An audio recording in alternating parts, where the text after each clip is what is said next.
lugar, y damos la bienvenida también a todas las personas que hayan podido venir por primera vez a este lugar. Hay alguien nuevo que haya venido por primera vez a este lugar, hay alguien que pueda levantar la mano, hay una señora y hay otro compañero, otro chico. Que el Señor los bendiga, ser bienvenidos en el nombre del Señor, amén. Y damos también la bienvenida a los oyentes de RKM en Alicante, a aquellos que están fieles, pendientes de la radio y que también pues se pueden alimentar, aún desde su casa, desde su coche, desde el lugar de trabajo donde estén ubicados, pueden escuchar por medio de las ondas la palabra del Señor, amén. Así que damos gracias al Señor por esta oportunidad que nos da, amén. Cierra tus ojos, vamos a pedirle al Señor que nos hable, que en esta mañana preciosa pues el Señor pueda ministrarnos y pueda traer palabra pues necesaria y palabra pues que tú puedas tomar parte de ella, palabra que te pueda edificar, palabra que pueda ser revulsiva, poderosa, proyectadora para tu vida, amén. Gracias Padre amado Señor porque permites que estemos en este lugar. Y gracias por todas las maravillas que tú haces en nosotros. Hay muchas cosas, muchísimas, que ni siquiera nos damos cuenta, pero tus lazos desde el cielo vienen para cubrirnos, para amarnos, para protegernos. Y Señor, yo te ruego que también nos ministres, nos hables, porque tu palabra es necesaria para nosotros. Tu Espíritu es poderoso, tu Espíritu es el que da aliento, vida, el que nos prepara, nos afirma, nos guía para toda buena obra. Y estamos en disposición, Señor, de recibirlo y en disposición de recibir también tu palabra. Bendice a los oyentes de RKM, Señor, desde sus hogares. Pon disposición en sus corazones para que reciban gratamente tu palabra, que es viva y eficaz. Gracias, Señor, por mis hermanos. Te damos gloria y honra en el nombre de Jesús. Amén y amén. Que el Señor nos bendiga. Gloria a Jesús. Vamos a abrir en Hechos, capítulo 2, verso 1. En adelante, Hechos capítulo 2, verso 1 en adelante.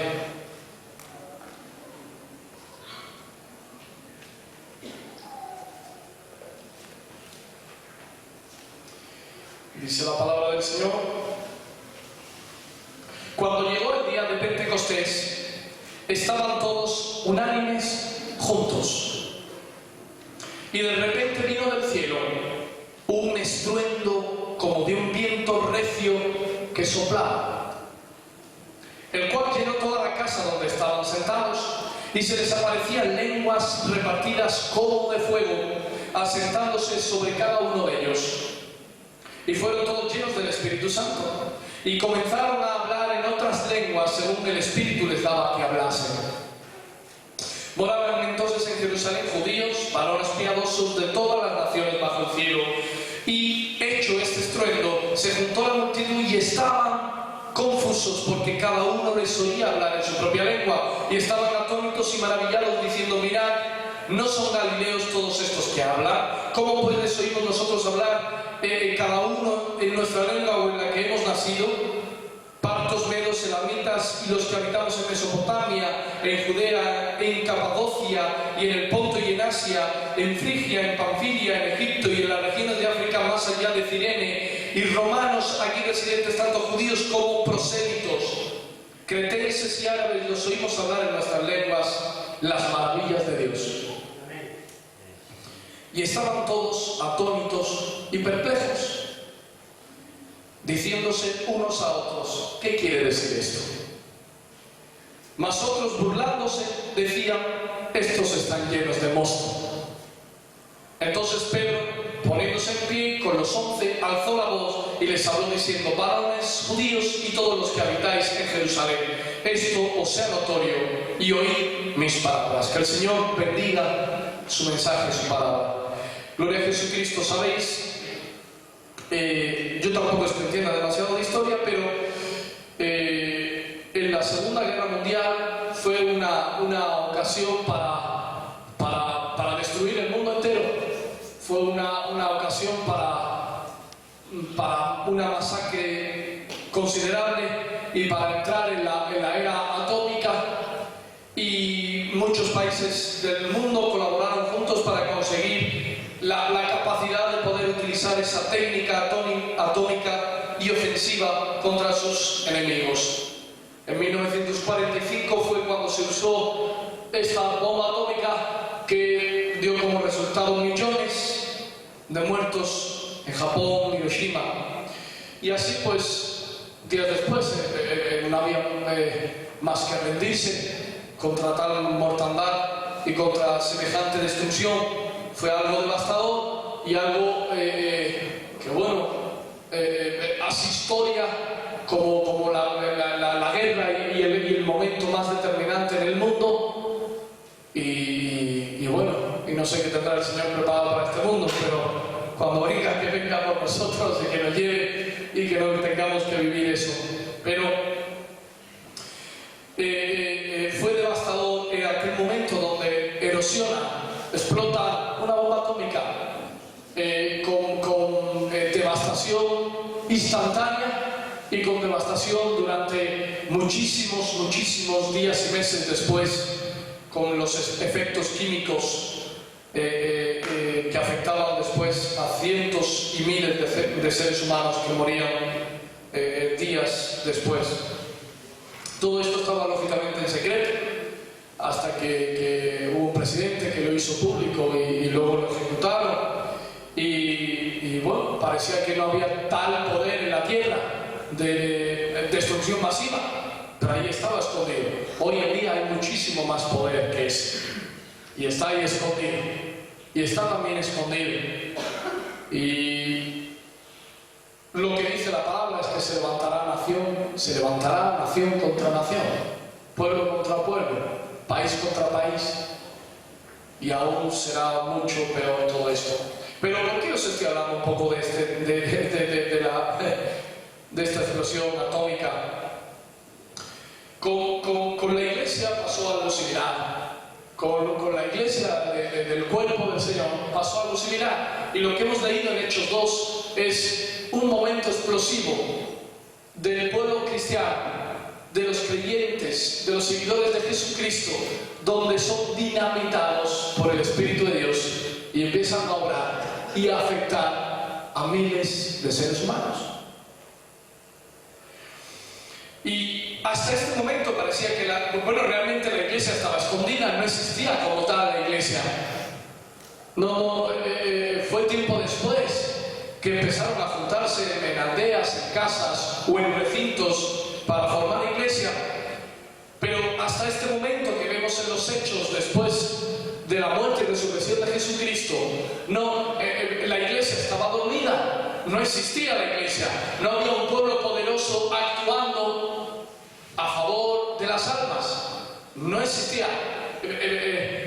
Habían creyentes, habían personas que habían recibido dirección de Dios, visión de Dios, al Espíritu de Dios, habían personas desde el Antiguo Testamento que habían tenido conocimiento de la gracia de Dios y que habían estado haciendo la voluntad de Dios. Pero hasta este momento en el que los Hechos de los Apóstoles nos hablan de este poder, de esta explosión, en un día concreto que era el día de Pentecostés, fue como dar a conocer públicamente la expansión, la explosión de la iglesia que Jesús estaba mostrando al mundo y que estaba ministrando a sus discípulos. Y desde entonces empieza una acción espiritual, un movimiento espiritual que iba a recorrer todo el mundo a favor de la salvación del hombre, no de la muerte como la bomba atómica que hacía muerte, sino a favor de la vida, muerte del viejo hombre, pero a favor de la nueva vida en Cristo Jesús. Amén. Y aquí vemos que era un día de fiesta, el día de Pentecostés. Y si leemos los Hechos, muchos capítulos, prácticamente todos los capítulos de los Hechos nos hablan de la hechura y del poder del Espíritu Santo. No hay ningún otro libro de la Biblia que nos hable como nos hablan los Hechos de los Apóstoles, de esas vivencias del Espíritu Santo. Y debemos de conocer ciertos matices del Espíritu de Dios. Por ejemplo, su naturaleza, la naturaleza del Espíritu del Señor. Y aquí en este libro de los Hechos se le reconoce como el Evangelio del Espíritu Santo. Pero el Espíritu Santo no nació en el día de Pentecostés, en este día de fiesta judía, Ya desde el Antiguo Testamento ya el Señor se había mostrado a diferentes siervos del Señor y se había mostrado el Espíritu Santo. Dice la palabra del Señor en el capítulo 1:16: varones hermanos, era necesario que se cumpliese la Escritura. En el Espíritu Santo habló antes por boca de David acerca de Judas, que fue guía de los que prendieron a Jesús. Pero ya el Espíritu Santo estaba hablando en tiempos de David y en tiempos de Noé y en tiempos de Moisés. Y hubo muchos momentos en el tiempo de Jeremías y de Isaías que recibían el Espíritu Santo y obraban conforme al Espíritu Santo, pero no habían tenido una explosión, un momento cumbre donde se manifestase de tal manera el Espíritu Santo.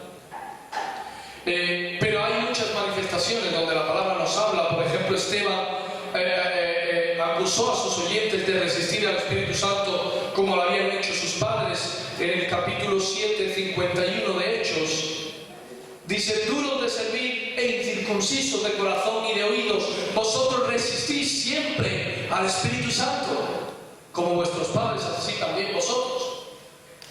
Cuando salían a predicar Esteban y Pablo y algunos de los discípulos a las naciones y visitaban diferentes regiones para predicar el Espíritu Santo, para predicar del poder del Espíritu Santo, ellos estaban llenos de ese poder y ministraban de él, pero muchos se resistían, no creyendo.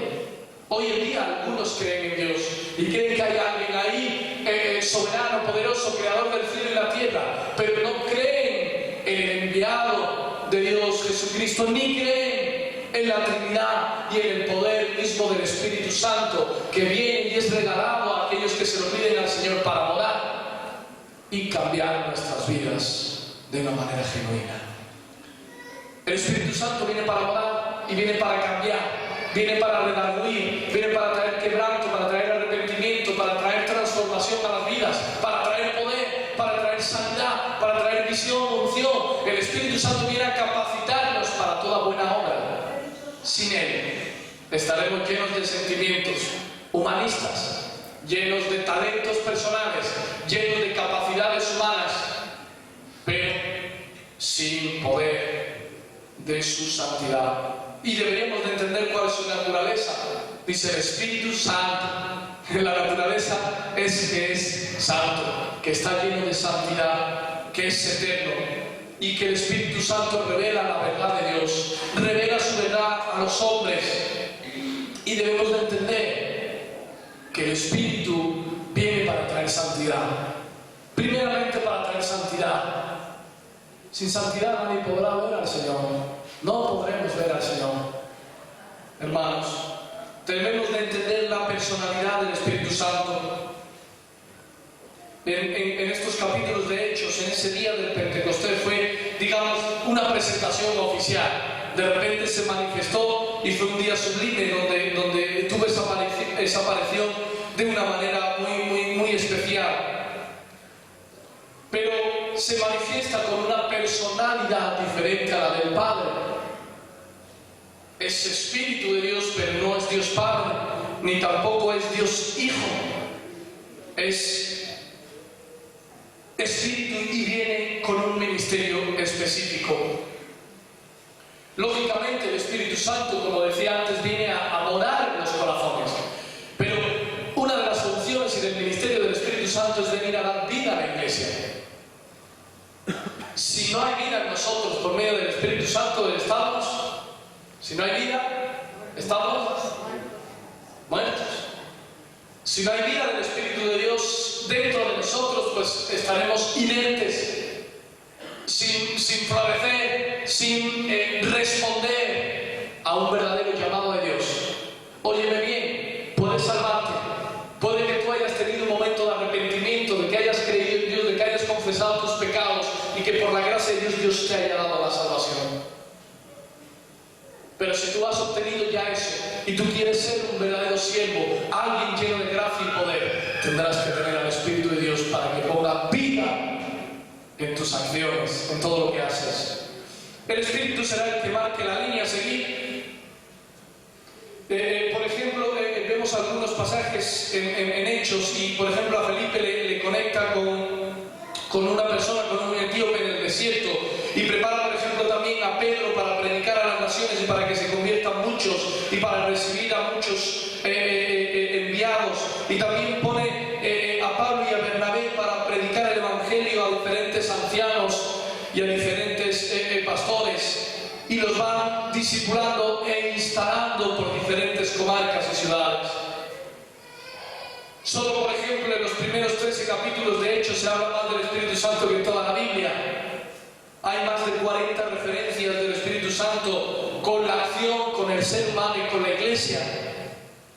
O sea que la iglesia de Hechos está llena del Espíritu Santo. Esta iglesia que fue después de la muerte y resurrección y después de la promesa de Jesucristo a sus discípulos, se cumple la acción del Espíritu de Dios en esos discípulos.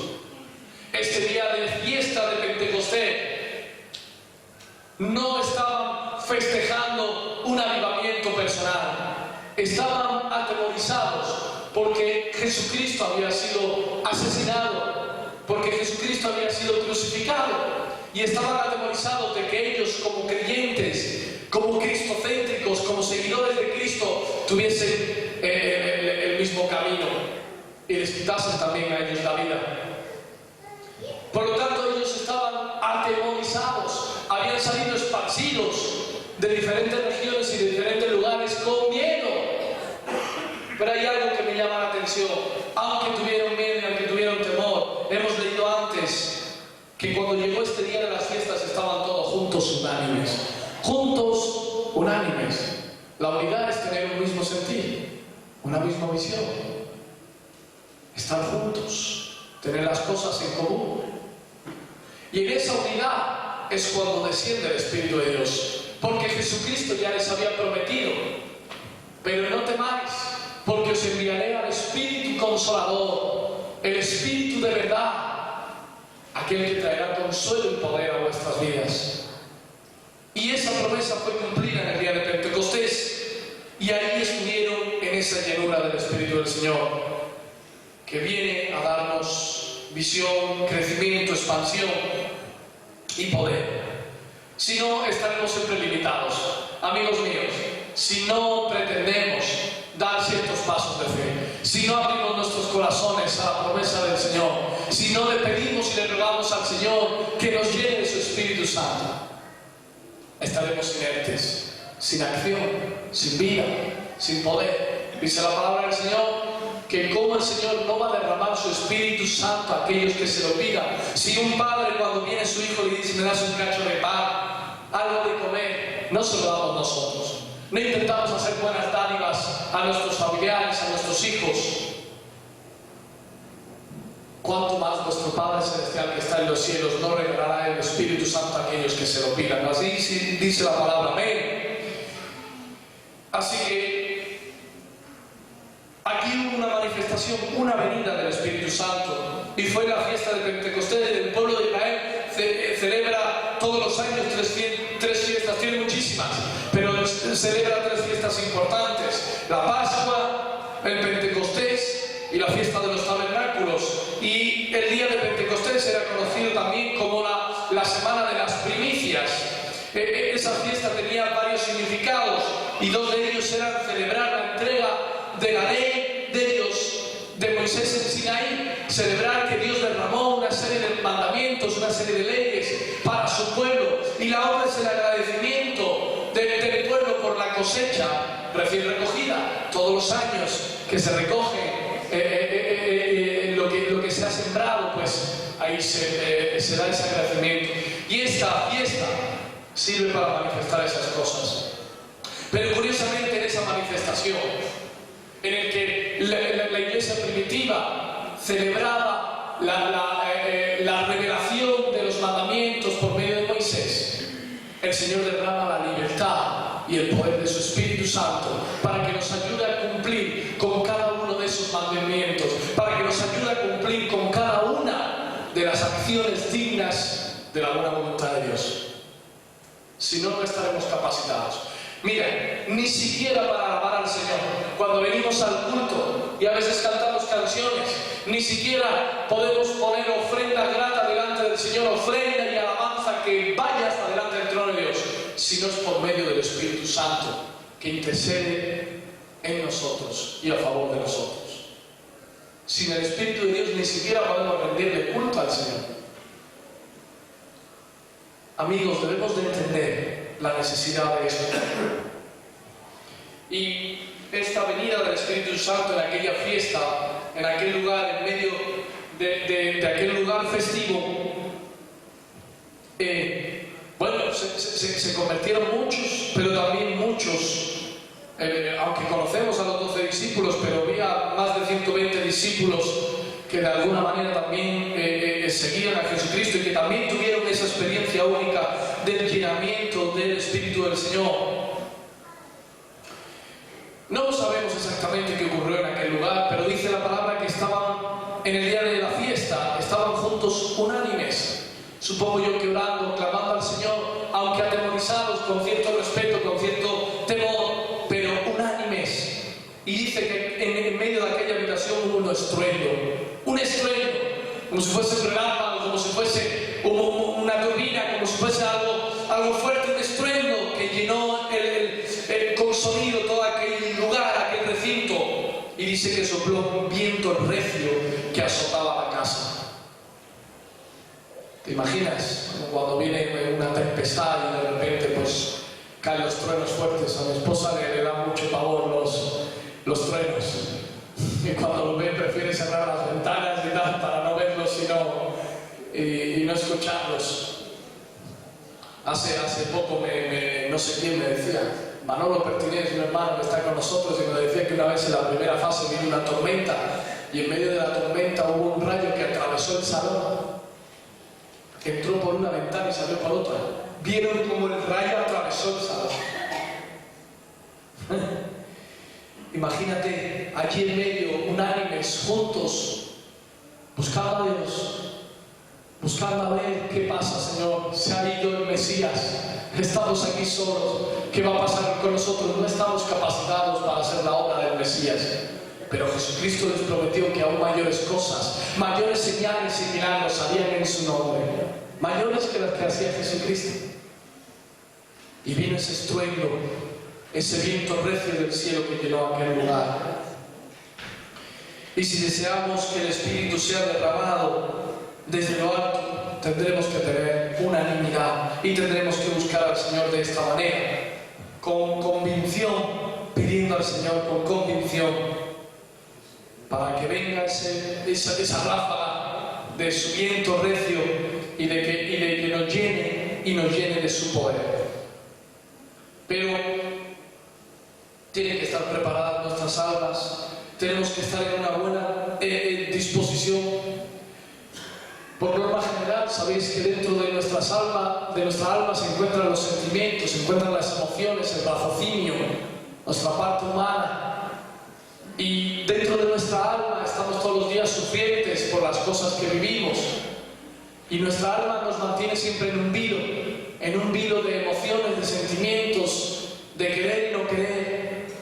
Pero tiene que estar dispuesta nuestra alma para no estar escuchando todos los días interferencias de los altibajos de nuestras emociones, sino que tiene que haber momentos donde esté calma nuestra alma para escuchar el susurro de Dios. Hay veces que viene el susurro de Dios y hay veces que viene de una manera manifiesta, con poder, con fuerza, y hay algunos que no lo escuchan nunca porque no están sensibles, porque no tienen disposición de oír al Espíritu de Dios.